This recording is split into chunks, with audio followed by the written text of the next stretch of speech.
প্রয়াত হয়েছেন ত্রিপুরা বিধানসভার মুখ্য সচেতক কল্যাণী সাহা রায়ের স্বামী দীনেশ চন্দ্র সাহা।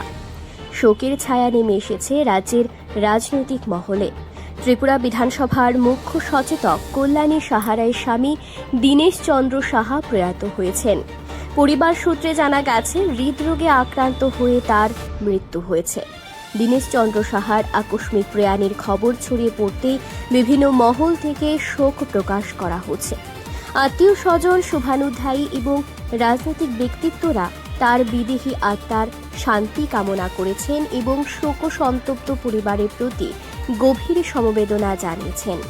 তার মৃত্যুতে কল্যাণী সাহা রায়ের পরিবারে নেমে এসেছে গভীর শোকের আবহ। দীর্ঘদিনের জীবনসঙ্গীর এই আকস্মিক প্রয়াণে পরিবারের সদস্যরাও ভেঙে পড়েছেন।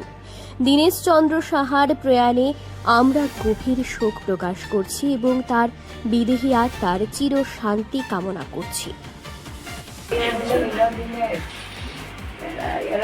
কালকে কেমন অবস্থা? ভালো আছে? সুস্থ, বাড়িতে ঠাকুর প্রতিষ্ঠা করছে, মূর্তি প্রতিষ্ঠা করছে, নিজে বাজার করছে। রাতে 11:30 আমি আইসি, সব কাজ সাইরা খাইছে, ঘুমাইছে, নর্মাল স্বাভাবিক মানুষ। কখন দেখছেন এরকম? সকালে ঘুম থেকে উঠে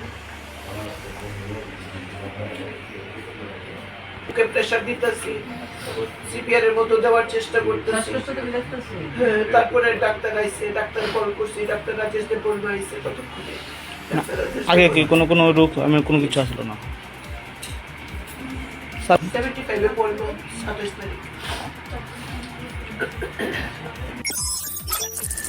রিপোর্ট সংবাদ প্রতীক্ষা।